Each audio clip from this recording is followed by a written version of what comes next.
여러분 만나게 돼서 반갑습니다. 코로나19 아직도 어렵고 힘들지만 또 현장에서 예배 드리니 반갑고, 또 온라인으로도 또 예배 드리는 모든 분들, 그리고 또 다 부속실에서 또 예배하시는 모든 분들을 주님의 이름으로 환영하고 축복합니다. 9월의 마지막 주일입니다. 하나님께서 여러분의 모든 삶 속에, 또 가정 속에 하나님의 큰 신은혜, 그리고 하나님의 사랑의 손길 가득할 수 있기를 간절히 소원합니다. 오늘 말씀을 함께 나누기를 원하는 것은 기다림이라고 하는 주제를 가지고 말씀을 나누면서 은혜를 얻기를 원합니다. 여러분, 기다림이라는 게 뭘까요? 기다림. 이 기다림은 아주 완벽하고 또 철저한 신뢰 속에 갖는 기대감, 이 기다림이죠. 혹 여러분 예전에 어떤 기다림을 가져보신 적이 있습니까? 아이가 결혼했는데 좀 자녀가 잘 생기지 않아서 이 자녀에 대한 기다림을 가져보신 적도 혹시 있으시겠죠. 또 취직이 잘 안 돼서 취직에 대한 그런 기다림 또 가져본 적이 아마 있겠죠. 또 육신의 질병 때문에 또 어렵고 힘들어 고통을 당하는 중에 정말 이 질병의 치유를 위하여서 기다리는 또 기다림도 아마 있지 않을까, 이런 생각도 해봅니다. 여러분 지금 가지고 계신, 또 여러분이 지금 현장에 있는 간절한 기다림, 어떤 기다림을 여러분은 갖고 계십니까? 예전에 제가 한번 잠깐 말씀드린 적이 있었는데 그것이 생각이 나요.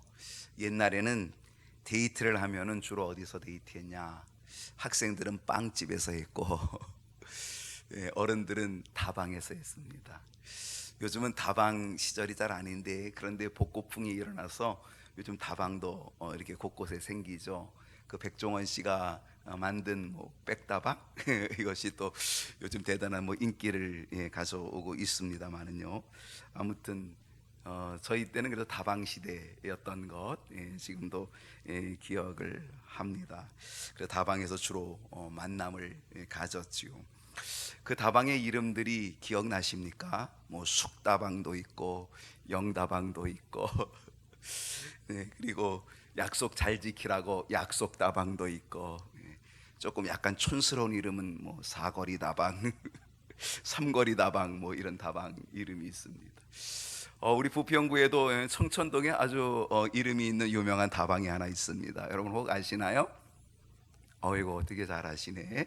네, 영화다방. 그 영화다방은 지금 없어졌습니다만은요, 아직도 사람들은 그 사거리를 영화다방 사거리로 부르고 있다는 거예요. 참 놀라운 일입니다. 그리고 영화다방 사거리 하려면 부평에 웬만큼 사신 분들은 다 알고 있더라고요. 보니까 그만큼 그 영화다방이 아마 대단히 유명했던 것 같은 그런 생각을 해갔습니다. 그 다방 시절에는요, 삐삐도 없죠. 휴대폰이라는 것이 없죠. 그러니까 어때요? 서로 간의 연락이 아주 어려운 그런 시대였습니다. 그러니까 다방에서 약속 장소를 잡아놓고, 그리고 기다리는 그 기다림의 시간, 여러분 얼마까지 기다려 보셨나요? 얼마까지? 다방에서 그 일을 기다리는 시간, 다방에서 그녀를 기다리는 그 기다림의 시간, 얼마를 기다려 보셨나요? 아마 10분도 못 기다리고 벌떡 일어나신 분은 아마 그녀와 그이와 그 다음에 만남이 어떻게 될지 잘 모르겠습니다.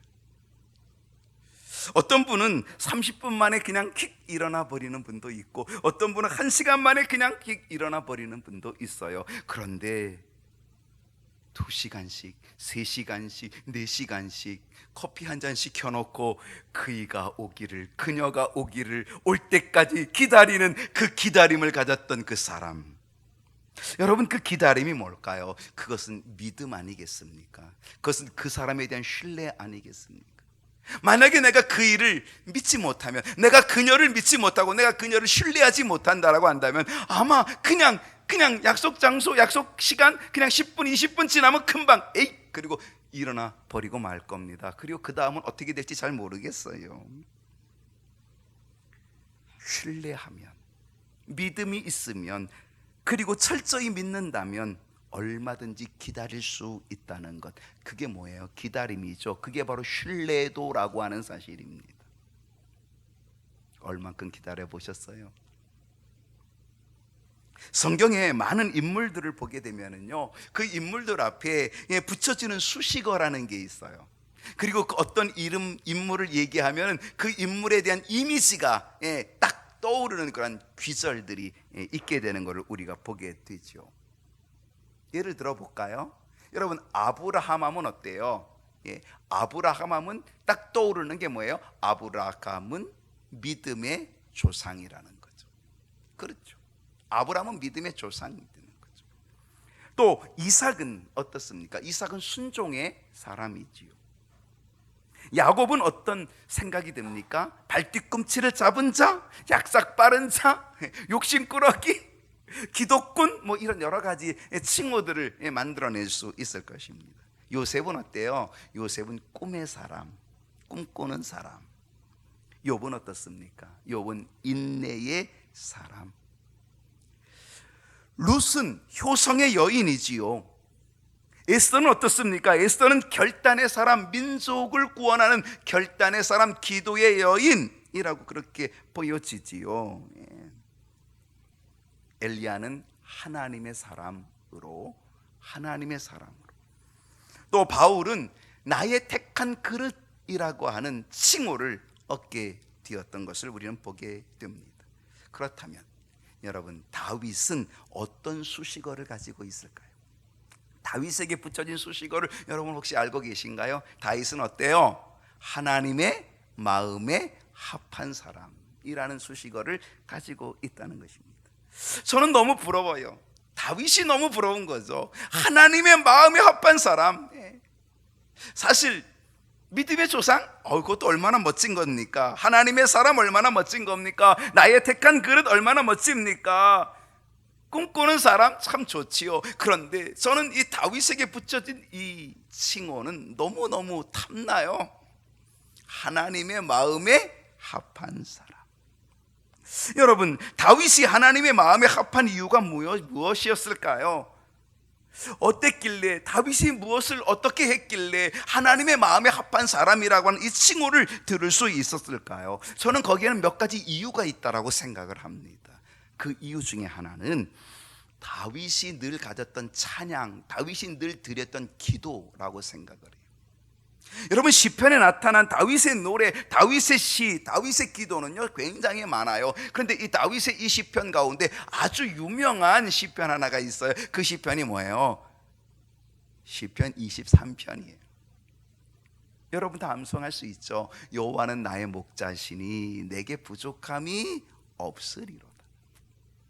여호와는 나의 목자시니 내게 부족함이 없으리로다. 다윗은 여호와를 어떻게 믿음으로 고백해요? 나의 목자로 고백하고 있다는 거예요. 믿고 있다는 거예요. 여호와는 나의 목자야. 그러니까 조금도 부족함이 없어라고 이야기하는 거예요.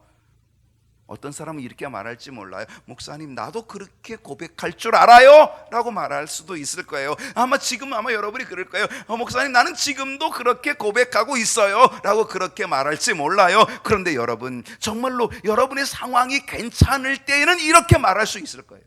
왜? 저도 그렇게 말하기 쉽거든요. 또 말할 수 있거든요. 그러니까 우리가 잘 될 때는, 우리가 잘 나갈 때는, 그리고 우리의 상황이 괜찮을 때에는, 아이고 여호와는 나의 목자야. 그래, 지금 봐, 얼마나 좋아. 여호와는 나의 목자야. 나는 조금도 부족함이 없어 라고 그렇게 말할 수 있겠지요.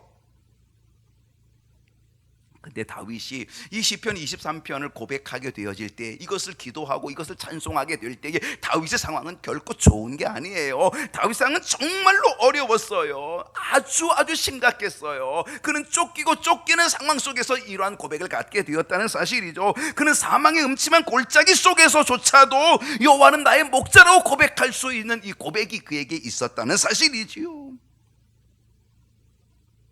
이게 다윗의 위대함이에요. 그렇기 때문에 그의 고백 속에 하나님은 어때요? 감동하실 수밖에 없는 거죠. 이 험난한 상황 속에서, 이 고난의 상황 속에서, 이 쫓기는 상황 속에서, 이 죽음의 위협이 있는 상황 속에서, 사망의 음침한 골짜기에 있는 이 다윗이 어떻게 여호와는 나의 목자고 내게 부족함이 없다고 이렇게 고백할 수 있는가? 그건 바로 하나님에 대한 믿음과 기대 아니겠습니까? 기다림. 내가 지금 상황은 이렇게 어렵지만 하나님은 나의 목자야. 내게 부족함이 없도록 하나님 만들어주실 하나님이야. 나는 그 하나님을 기다릴 수 있어. 나는 기다려 라고 하는 이 고백. 그러니까 하나님이 그 고백을 들을 때 하나님은 감동이 되는 거예요. 감동. 그러니까 하나님의 마음에 합한 사람이라고 하는 칭호를 듣게 되었다는 사실이죠. 한번 질문해 보십시다. 스스로에게 질문해 보시면 나의 찬양과 나의 기도는 어떨까? 나의 찬양과 나의 기도를 하나님이 감동하실까? 목소리는 크게 외치고 있는데, 그런데 하나님이 그 기도에 감동하실까? 지금 내 찬양은 되게 크게 움직이고 지금 악기들이 동원되어서 웅장하기는 한데, 그런데 이 찬양 속에 정말 하나님이 감동하실 수 있을까? 우리 자신에게 한번 질문해 봐야 되지 않겠습니까?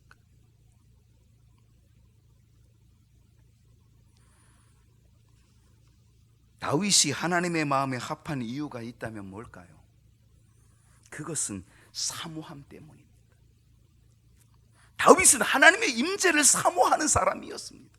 하나님의 영광을 사모하는 사람이었습니다. 그래서 다윗은요, 하나님의 임재와 영광을 상징하는 이 법궤를 다윗성으로 예루살렘으로 모셔오는 일에 아주 큰 사모함과 간절함이 있었습니다. 그래서 이것을 전심전력했다는 사실이죠.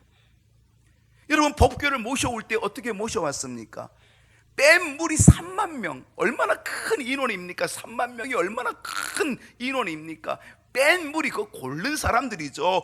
골라 3만 명을 골랐다는 거예요. 법궤 하나 모셔오는데 3만 명을 골라서 택하여서 3만 명을 세웠다는 사실 아니겠습니까? 거기다가 세수레 준비했잖아요. 그리고 모든 악기들을 다 동원했잖아요. 그 법궤 하나 모셔오려고. 근데 어떻게 했어요? 이 법궤가 낙원의 타작 마당에서 갑자기 소가 뛰는 바람에 이 법궤에 이 수레에 있던 이 법궤가 넘어질 뻔하니까 우사가 그거를 붙들었어요. 하나님이 진노하심으로 우사가 죽게 되죠. 그래서 이 법궤가 오는 게 중단이 돼요.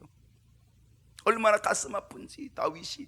그러나 이 다윗은요, 또 기다리는 겁니다. 그리고 사모합니다. 그 법궤를, 하나님의 영광과 임재를 사모하는 거죠. 그래서 다시금 두 번째 또 시도하죠. 그번에는 제사장들을 통하여 이제는 정말 말씀대로 제사장들에게 의하여서 그 법궤가 운반되어서 예루살렘으로 들어오는데 성공하게 됩니다. 여러분, 예루살렘으로 들어오는 이 법궤를 볼 때에 이 다윗이 얼마나 기쁘고 얼마나 좋은지요. 왕인데 자기 체면 다 버리고 그냥 신하들 앞에서 자기의 넓적다리가 다 보일 정도로 막 덩실덩실 춤을 춥니다. 그의 아내 미갈이 조롱하지요. 왕이 채신머리 없이 절하고 있다고 조롱하지요. 그런데 다윗은요, 그 조롱에도 아무 관계없어요. 너는 나 조롱해라. 나는 하나님을 찬양한다. 하나님의 영광과 하나님의 임재가 지금 내게 있으니 그것을 바라보며 체면불고하고 그는 왕으로서 모든 거 내려놓고 다 춤추며 그 법궤에 들어옴을 기뻐하고 사모하고 간절함을 가졌던 사람이 바로 다윗 아니겠습니까?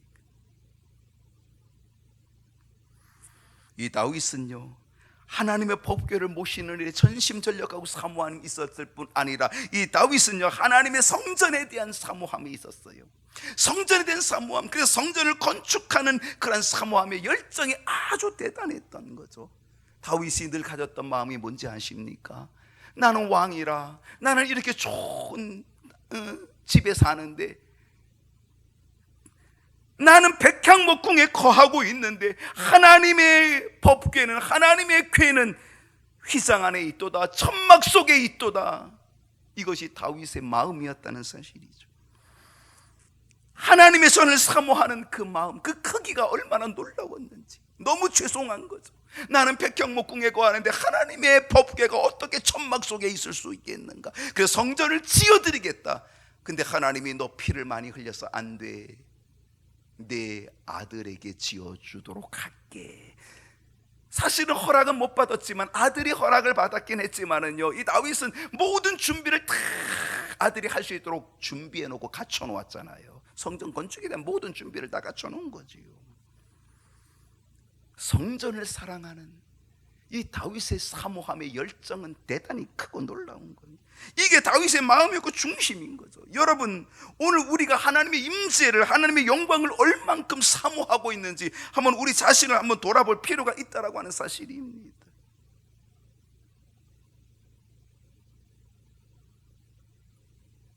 다윗이 하나님의 마음에 합한 자가 되기에 충분한 이유들이죠. 그런데요, 우리가 놓쳐서는 안 될 아주 중요한 이유 하나가 더 있습니다. 그게 뭐냐면 그게 기다림이에요. 이 기다림은 다윗에게 있어 아주 귀한 믿음이었습니다. 기다림이 뭡니까? 기다림은 믿음이라 그랬잖아요. 믿음이 없으면, 신뢰가 없으면 절대로 못 기다리는 거죠. 다윗은요, 왕이 되기까지 하나님의 뜻을 기다린 사람, 하나님의 섭리를 기다리고 하나님의 인도하심을 기다린 사람. 어떤 기다림입니까? 어떤 기다림? 어느 날 이 다윗의 집에 사무엘 선지자가 찾아옵니다. 사무엘 선지자가 갑작스럽게 예고도 없이 찾아옵니다. 왜 찾아왔나요? 이새의 아들 중에, 이 다윗의 형제 중에 한 사람을 이스라엘의 왕으로 기름 부으려고 그 집을 찾아온 것입니다. 이새의 아들 중에서 첫째 아들, 둘째 아들, 셋째 아들, 다 모든 아들들이 다 있는데, 그런데 다 퇴짜 맞고 막내 아들인 다윗이 왕으로서 기름 부음을 거기서 받게 되었다는 사실입니다. 사무엘상 16장 13절을 한번 다 같이 보십시다. 사무엘이 기름 뿔병을 가져다가 그의 형제 중에서 그에게 부었더니 이날 이후로 다윗이 여호와의 영에게 크게 감동되니라. 여러분, 이 말씀 중에서 이제 사무엘이 막내 아들인, 이새의 막내 아들인 다윗에게 기름을 부어요. 왕으로서 기름 부음을 이제 입혀줘요. 기름을 부어요. 바로 그 기름 부음이 있게 되어진 그때부터 다윗은 어떻게 됩니까? 여호와의 영에 크게 감동되었다. 여러분, 여기서 주의해야 될 것이 바로 여호와의 영에 크게 감동되었다는 겁니다. 여러분, 여호와의 영, 하나님의 영에 감동된 자가 어떻게 행해야 되는지를 알려주는 거예요. 하나님의 영에 감동된 자는 어떻게 행하라? 기다림의 사람이 되라는 거예요. 다윗은 왕으로 기름 부음 받았어요. 이건 틀림없이 기름 부음 받았어요. 왜냐하면 사무엘 선지자가 하나님의 명령 속에서 다윗에게 기름 부었거든요. 이건 하나님의 뜻이고, 그리고 하나님의 종인, 하나님의 선지자인 그런 사무엘이 지금 기름 부었거든요. 그러니까 기름 부음 받은 이 다윗은요, 바로 왕의 행세를 할 수도 있어요. 왕의 행보를 서두를 수도 있어요. 여러분, 정말 사람은요, 기름 부음 받았다면 어떻게 돼요? 얼마나 교만해질 수 있겠어요? 얼마나 뽐내고 싶어요? 얼마나 자랑하고 싶어요? 얼마나 드러내고 싶어요? 그러니까 서두를 수 있죠. 조급한 마음 갖기 쉽게 되는 거죠. 할 수 있다, 이제 된다. 더군다나 이 다윗은요, 이 기름 부음 받은 것뿐만이 아니라 하나님의 영에 감동되었다는 거잖아요. 주저할 것이 없어요. 하나님의 영에 감동됐으니 빠르게 움직일 수도 있었다는 사실입니다. 여러분, 다윗은 모든 것이 준비되고 모든 것이 다 채워진 것 같아요. 육적으로나 영적으로나 다 준비된 것 같죠. 육적으로는 이미 기름 부음 받았고, 영적으로는 이미 성령 충만함을 얻었고, 무엇이 부족하겠습니까? 그러나 다윗은 움직이지 않았다는 사실입니다. 다윗은 서두르지 않았다는 것입니다. 다윗은 오직 기다렸다는 것입니다. 무엇을? 하나님의 때를, 하나님의 시간을, 하나님의 인도하심을, 하나님의 섭리를 기다렸다는 것입니다. 비록 기름 부음을 받았다 할지라도, 비록 하나님의 영에 크게 감동되었다 할지라도 다윗은 기다렸다는 것. 여러분, 우리가 기도할 때에 기도가 잘 풀릴 수 있어요.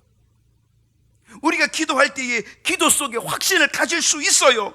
기도가 잘 풀리고 기도에 확신이 있다고 해서 여러분 결코 서두르지 마십시오. 그럴 때일수록 기다리십시오. 때로는 기도가 잘 풀릴 수 있습니다. 때로는 기도하면서 큰 확신을 가질 수도 있습니다. 그래서 우리는 그것 때문에, 그 확신 때문에 서두를 수도 있고요, 조급할 수도 있습니다. 그러나 그때일수록 기다림이 필요한 거죠. 다윗은 기름 부음 받았습니다. 성령도 충만했습니다. 육적으로나 영적으로 모든 게 준비가 완벽하게 되었어도 다윗은 움직이지 않습니다. 기다립니다. 하나님의 때를, 시간을 기다립니다. 때로 우리의 잘못된 그런 부분들이 바로 이것입니다.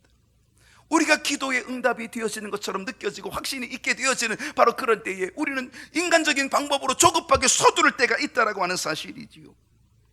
그럴 때일수록 우리는 기다려야 됩니다. 그럴 때일수록 우리는 더욱 하나님을 신뢰해야 됩니다. 그게 바로 믿음입니다.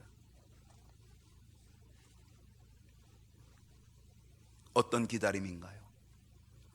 다윗은 골리앗과 싸울 기회가 있었습니다.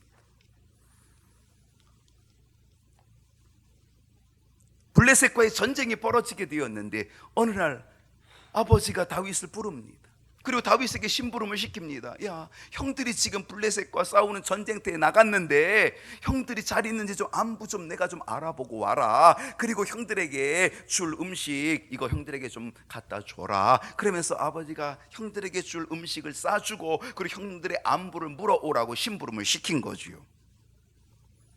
그래서 다윗이 아버지 심부름을 이제 잘 수행하기 위하여서 그걸 가지고 전쟁터로 나가게 됐는데 형들을 찾다 보는데 거기서 누구를 만난 겁니까? 골리앗을 만난 겁니다.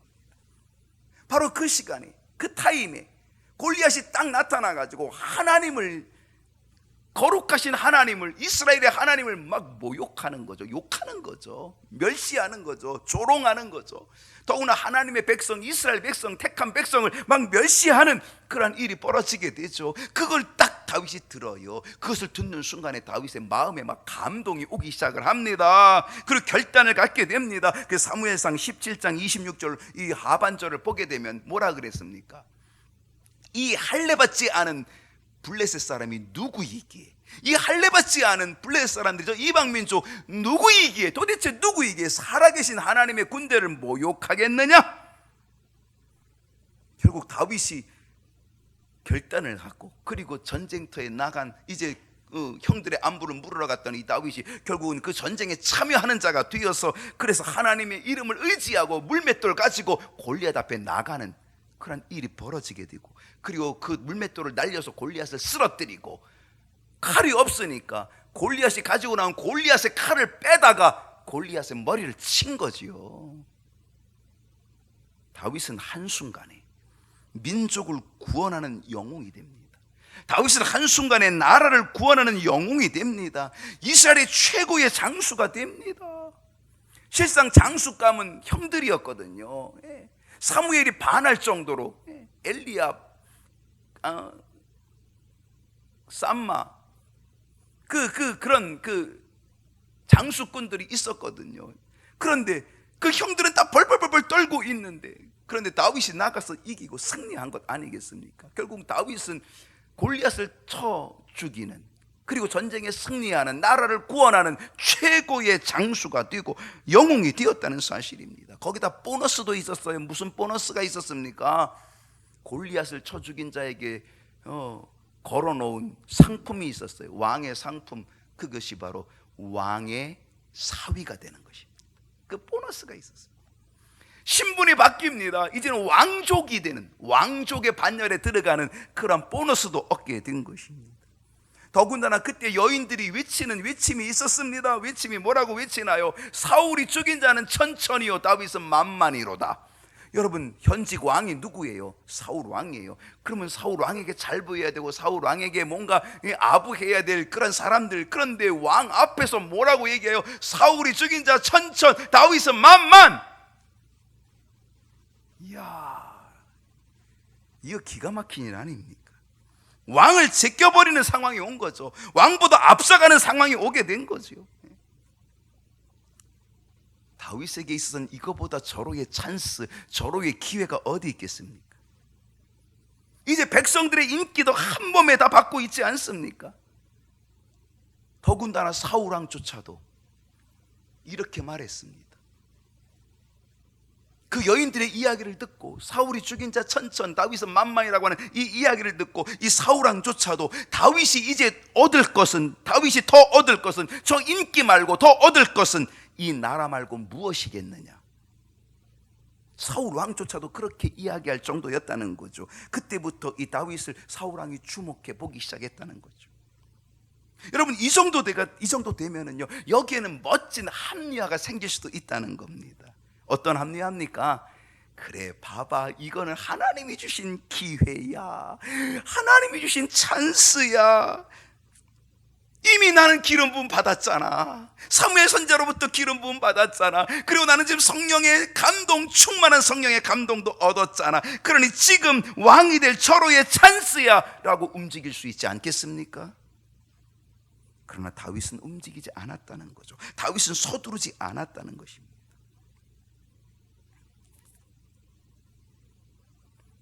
다윗의 아들 압살롬은요, 사람들의 마음을 사서 인기를 얻었습니다. 사람들에게 사바사바 해가지고 그래서 인기를 많이 얻었습니다. 그 인기를 얻어서 세력을 확장한 다음에 결국 압살롬은 반역을 일으켜서 아버지 다윗을 몰아내고 그리고 잠시 왕의 자리를 차지했지요. 그 인기를 뒤엎고, 인기를 등에 업고.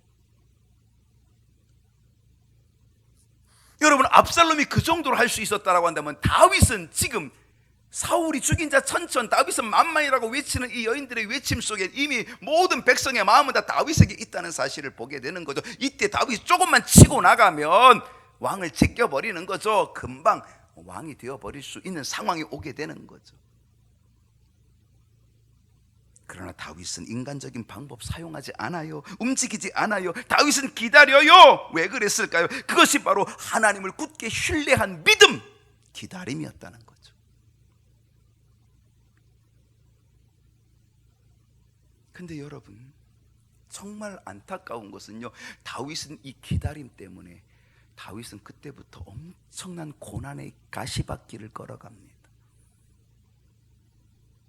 바로 이 기다림 때문에.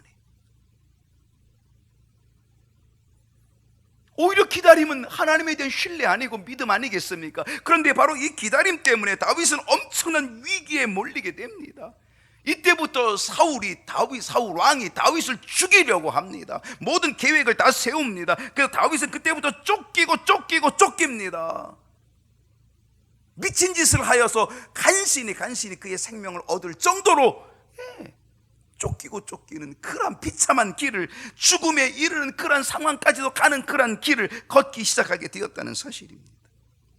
여러분, 사람에게는 언제나 위급함이 문제입니다. 큰일 났다고 생각하는 그때가 바로 문제이지요. 더구나 상황은 점점 나빠집니다. 다윗에게, 배고픈 다윗에게, 숨고 있었던 다윗에게, 그리고 다윗의 부하들에게 떡을 제공해 주었던, 먹을 것을 제공해 주었던 아히멜렉이라고 하는 제사장, 하나님의 종 제사장이 사울왕에게 죽임을 당하고, 이 아히멜렉뿐 아니라 그와 함께 있던 85명의 하나님의 사람들이, 하나님의 종들이 85명이 함께 죽임을 당해요. 사울왕이 죽여버려요. 왜? 다윗을 도와줬다는 것 때문에.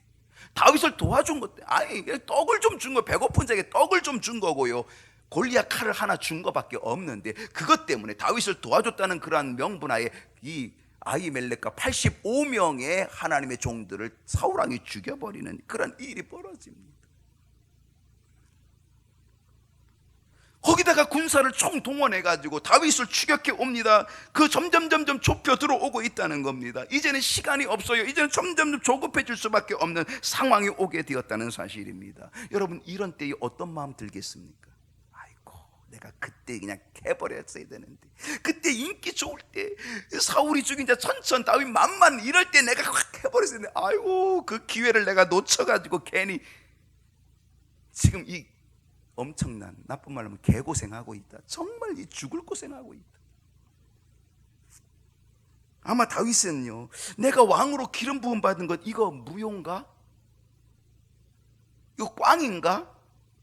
나는 이제 여기서 끝장나는 걸까?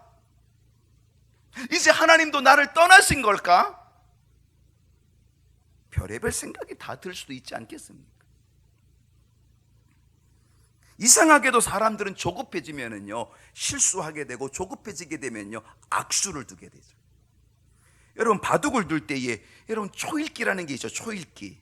처음에는 시간이 좀 넉넉해요. 그러나 시간은 정해져 있단 말이죠. 5시간 딱 정해져 있는 거예요. 그 정해진 시간 속에서 이제 바둑을 두는 거예요. 근데 이게 오래되다 보면 나중에는 초읽기에 들어가는 거죠. 초읽기에 몰리면 하나, 둘, 셋, 어우, 막 이렇게 세잖아요. 그러면 빨리 이제 둬야 되는 거거든요. 근데 이게 초읽기에 몰려서 뒀는데 이게 잘못 둔 거예요. 실수하게 된 거죠. 조급해지니까. 그래서 대마가 죽게 되고, 그래서 패하는 경우가 있게 되는 거죠. 다윗은 이런 상황에도 뭐합니까? 기다렸다는 겁니다.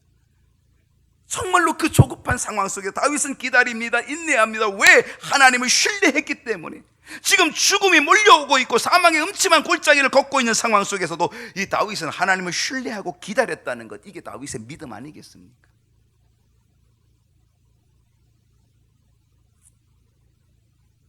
여러분, 때로 사망의 음침한 골짜기가 올 수 있습니다. 때로는 우리가 하나님을 신뢰하며 기다림, 그 기다림 속에 우리는 사망의 음침한 골짜기가 우리에게 있을 수 있습니다.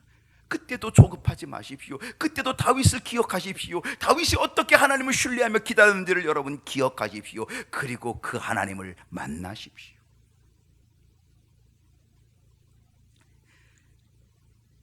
그런 중에 이 다윗에게는 아주 절호의 기회가 옵니다. 최고의 기회가 옵니다. 다윗이 쫓겨다닐 때에 이제 어느 순간에 쫓겨다녀서 숨었어요. 어디 숨었어요? 굴 속에 숨었어요.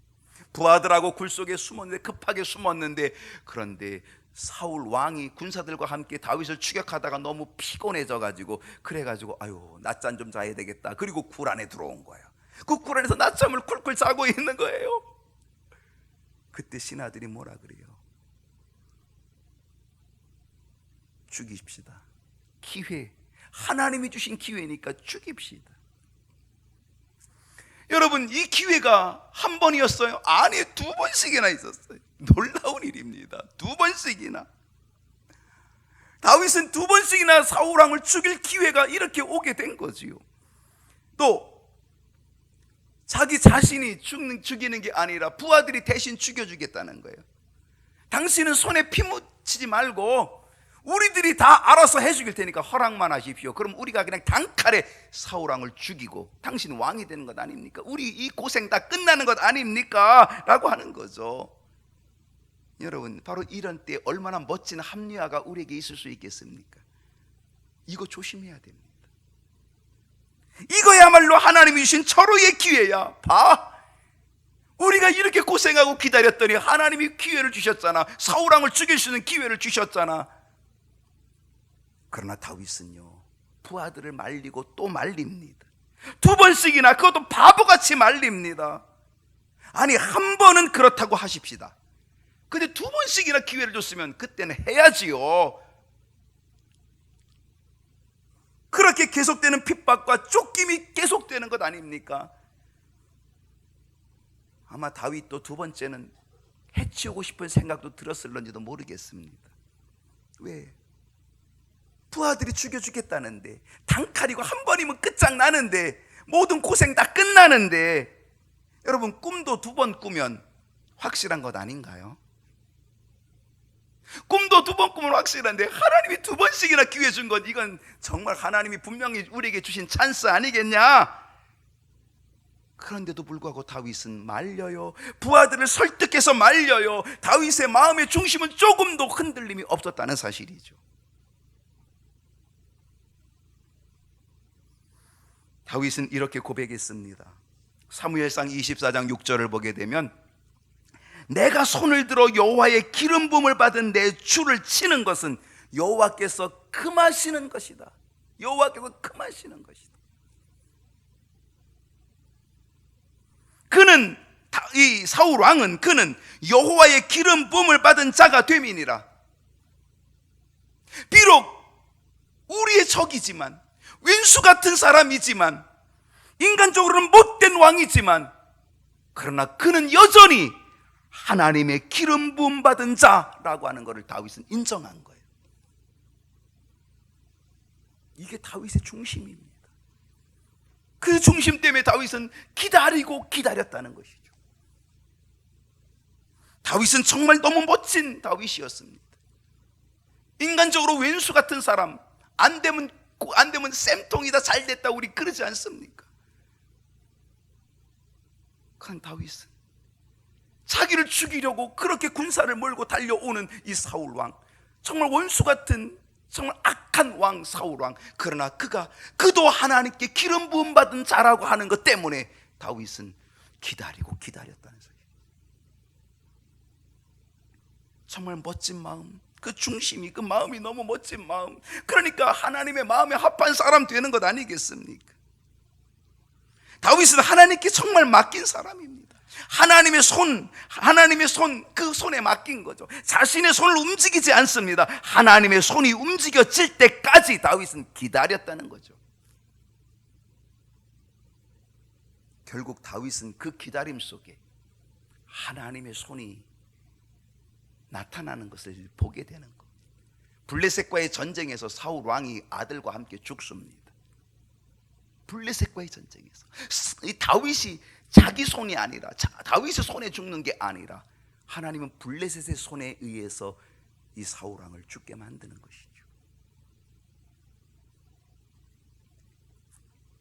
결국 다윗은 왕이 됩니다. 그 기다림 속에 왕이 됩니다. 오늘 본문은 사무엘상 5장인데요 이 5장 3절을 보십시다. 5장 3절을 보면, 이에 모든 장로가 헤브론에 이르러 왕에게 나오매 다윗 왕이 헤브론에서 여호와 앞에 그들과 언약을 맺으매 그들이 다윗에게 기름을 부어 이스라엘 왕으로 삼으니라. 때가 되니까, 하나님의 손이 움직이니까 모든 이스라엘 장로들이 다윗을 왕으로 추대하죠. 그래서 헤브론에서 왕이 되어서 헤브론에서 7년 반을 통치하고, 이제는 예루살렘에 와서 통일 왕국을 이루어서 33년을 통치해서 40년 6개월을 통치합니다. 그때 나이가 30세. 다윗은 30세, 기다리고 기다렸더니 30세, 사실은 30세 그 나이에 왕이 되어서, 그 기다림 속에 왕이 되어서 그는 40년 6개월 동안 이스라엘 통치하는 왕, 그리고 모든 이스라엘 백성들이 존경하는 왕이 되었다는 사실이에요.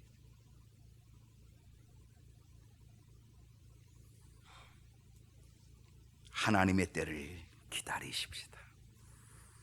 기다림 속에 우리의 마음을 하나님을 향하여 바르게 하십시다. 우리의 중심을 하나님께 보여드리며 바르게 하십시다. 하나님께서 사무엘에게 주신 말씀 중에 정말 이 귀한 말씀이 있어요. 사무엘이 왕을 택할 때 하나님이 사무엘에게 주신 아주 귀한 말씀, 그게 뭔지 아십니까? 사람은 외모를 보지만 난 여호와는 중심을 보느니라. 중심을 보느니라. 그렇습니다. 하나님은 다윗의 마음을 보셨고 다윗의 중심을 보셨습니다. 자신의 적, 원수 같은 왼수 같은 사울을 대하는 다윗의 중심, 다윗의 마음을 보셨습니다. 죽일 것 2번의 기회가 주어졌음에도 불구하고 또 기다리는, 하나님의 움직임의 손길을 기다리는, 하나님의 시간을 기다리는 다윗의 중심을 보셨던 거죠. 죽음의 위협 속에서도 조급하지 않고 하나님의 때를 기다리는 그 중심을 하나님은 보셨습니다. 그 어려운 사망의 음침한 골짜기 속에서도 하나님을 대하는 그 마음, 그 중심을 보셨습니다. 하나님의 손길이 나타날 때까지 기다리는 그 중심을 보셨다는 것, 이게 다윗의 믿음이고, 이것이 다윗이 하나님에 대한 마음, 그 생각, 신뢰도고, 이것이 바로 다윗의 기다림이었다는 거죠. 여러분, 기다림의 반대는 뭘까요? 안 기다림? 못 기다림? 여러분, 기다림의 반대는요, 서두름입니다. 기다림의 반대는 조급함입니다. 성경에서 기다림에 실패한 사람, 대표적인 사람, 그것은 사울 왕이에요. 사울 왕이 기다림에 실패했습니다. 그가 정말 왕이 되었잖아요. 기름 부음 받아서 이스라엘의 첫 번째 왕, 얼마나 영광스러운 첫 번째 왕이 되었습니까? 근데 그가 왕이 되고 얼마 되지 않아서 이 블레셋과 전쟁을 하게 될 때에 그때 마음이 조급해졌습니다. 전쟁을 앞에 두고 하나님께 제사를 드리고 그리고 전쟁을 해 나가야 되는데 사무엘 선지자가 도착을 안 합니다. 그리고 그 블레셋 군대가 자꾸 점점 가까이 옵니다. 이스라엘 백성들은 두려워서 자꾸 흐트러지려고 합니다. 그러니까 어떻게 너무나 조급하니까 자기가 왕이, 에이 나도 기름 부음 받은 뭐 왕인데 뭐, 그리고 자기가 그냥 제사를 드려버린 거예요. 근데 제사가 딱 끝나고 번제가 끝나자마자 사무엘 선지자가 딱 도착한 거예요. 아이고 조금만 더 기다렸으면 되는데. 사무엘 선지자로부터 책망받지요. 사울은 뭐라 그럽니까? 변명합니다. 부득이하여. 상황이 부득이했다는 거예요. 당신은 늦게 왔고 지금 블레셋 백성들은 막 쳐들어오고 있고, 그리고 지금 이스라엘 백성들은 막 마음이 흩어지고 있고, 그래서 내가 부득이하여, 사망의 음침한 골짜기 속에서 다윗은 기다리는데 부득이하여서. 오늘 이 변명이, 오늘 이 핑계가 우리에게 있어서는 안 될 것입니다. 결국 이 사울은 이 조급함 때문에, 그래서 기다리지 못한 이 일로 인하여 사울 왕은 이제 하나님께로부터 버림받는 일이 시작이 된 거죠. 기다리지 못한 또 한 사람은 아브라함입니다. 하나님의 아들 주시기로 약속했잖아요. 그럼 기다리고, 하나님의 약속인데 반드시 나타날 걸 기다려야 되는데, 그런데 기다리지 못하는, 자꾸 인간적인 생각이 드는 거죠. 자기 아내는 자꾸 늙어가죠. 횟수가 자꾸 늙어가죠. 이제 여인으로 생산 능력도 이제 끊어져 가고 있지요. 그러니 어떻게 해요? 기다리지 못하고 결국은 하갈을 취하여서 아들을 만들어냈죠. 이스마엘. 그 이스마엘이라는 아들을 만들어내므로 가정에 불화가 일어나게 되어지고요, 그것으로 인하여서 하나님께 인정받지 못하는 일이 나타나게 되고요, 결국은 민족의 불화의 씨가 되어서 역사적으로 중동의 문제가 지금까지도 굉장히 복잡하게 남아있는 것 아니겠습니까? 코로나19 시대, 우리는 어떤 기다림이 필요할까요? 하나님은 지금 우리의 마음을 보시고 우리의 중심을 보고 계십니다. 어떤 기다림인지를, 이 어려운 환경 중에 어떤 기다림인지를, 어떤 마음의 중심을 하나님께 갖고 있는지를 하나님이 지금 보고 계시다는 사실이죠. 나의 모든 상황, 이 환난의 모든 상황 속에서도 하나님을 여전히 신뢰하며 기다리고 있는지, 그 중심을 하나님이 보고 계시다는 사실이죠. 하나님을 온전히 신뢰하십시오. 하나님을 온전히 기다리십시오. 하나님을 믿고 기다리십시오. 조급함이 생겨도, 초조함이 생겨도 기다리십시오. 중심을 보시는 하나님, 하나님께서 나의 중심을 보시고 그 기다림 속에서 하나님의 은혜를 내게 주시지 않겠습니까? 다윗이 하나님의 마음에 합한 사람 되었던 것처럼 우리의 기다림 속에 하나님의 마음에 합한 사람 될 수 있기를 축복합니다.